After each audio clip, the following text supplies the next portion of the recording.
अक्टूबर की रात है और रेट कट्स का डिसीजन आ चुका है। इंटरेस्ट रेट कट हो चुके हैं 25 बीपीएस। हमने अपनी दोपहर वाली वीडियो में भी सपोर्ट लेवल्स बताए थे।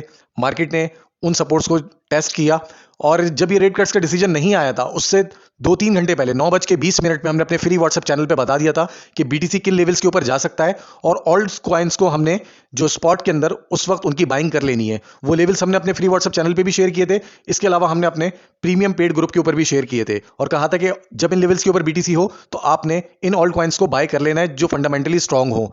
तो मार्केट ने उन्हीं सपोर्ट्स को हमें नजर आया कि टेस्ट करती हुई। और अब क्या सूरत हाल रहने वाली है, अगर आप चाहते हैं कि आपको ट्रेडिंग सिग्नल प्रोवाइड किए जाएं, उसका हमारा प्रीमियम पेड ग्रुप है, उसका भी लिंक आपको बायो में मिल जाएगा। आप हमें व्हाट्सएप और टेलीग्राम के ऊपर मैसेज करके इंफॉर्मेशन हासिल करके ग्रुप को ज्वाइन कर सकते हैं। इसके अलावा हमारा फ्री व्हाट्सएप चैनल है जहां पे इस तरह की न्यूज़ और अपडेट्स और कभी कभी हम कोई ना कोई स्ट्रैटेजी दे देते हैं, वो भी आप ग्रुप ज्वाइन कर सकते हैं। उसका भी लिंक बायो में।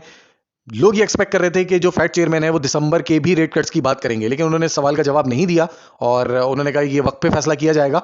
लेकिन अभी फिलहाल क्योंकि 25 बीपीएस रेट कट हो चुके हैं, मार्केट के अंदर इस वक्त लॉन्ग पोजीशन ज्यादा ओपन हुई हुई थी, जिसकी वजह से मार्केट जो है वो डाउन हुई। उनको पहले लिक्विडेट करना था जिनकी लॉन्ग पोजीशन ओपन थी और हमने ग्रुप पे भी बता दिया था कि थोड़ा सा अवॉइड करें इस वक्त फ्यूचर ट्रेडिंग को, स्पॉट के अंदर बाइंग बनाए और इन लेवल्स के ऊपर बाइंग बनाए। अब क्या सूरत हाल रहने वाली है, कल जो है चाइना की और अमेरिका के जो सदूर है उनकी जो है मीटिंग है और टैरिफ के ऊपर बात होगी। अगर उसकी कोई डील बन जाती है तो मार्केट के अंदर एक अच्छा हमें मोमेंटम देखने को मिल सकता है और अगर कोई नेगेटिव न्यूज आती है तो उसका भी मार्केट के ऊपर हमें इंपैक्ट देखने को मिल सकता है। बीटीसी की बात कर लेते हैं सबसे पहले। बीटीसी की जो अभी जिस सपोर्ट को इसने टेस्ट किया है वो 1,09,200 की है। हम दोबारा इसी सपोर्ट को, लेकिन ये याद रहे ये वीक और टेम्परेरी सपोर्ट है, इसी सपोर्ट को हम कंटिन्यू करेंगे। बीटीसी को जरूरत है कम से कम 1,13,600 के ऊपर रेजिस्टेंस देने की, जो कि चांसेस हैं कि ये दे सकता है।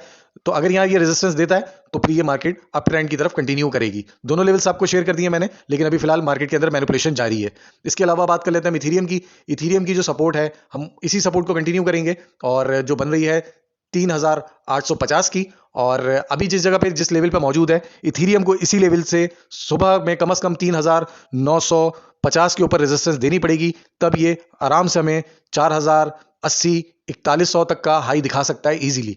इसके अलावा बात कर लेते हैं एक्सआरपी की। एक्सआरपी की जो सपोर्ट बन रही है वो बन रही है 2.55 की।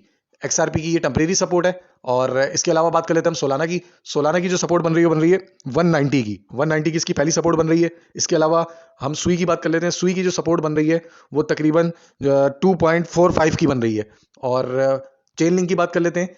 चेन लिंक की जो सपोर्ट बन रही है, चेन लिंक फिलहाल हमें थोड़ा सा सही नजर आ रहा है कि चेन लिंक जो है इस सपोर्ट को अगर कंटिन्यू कर लेता है तो एक अच्छा हमें ये अपसाइड मूव दिखा सकता है। लेकिन इसकी जो पहली और वीक सपोर्ट रहेगी वो 18.05 की रहेगी।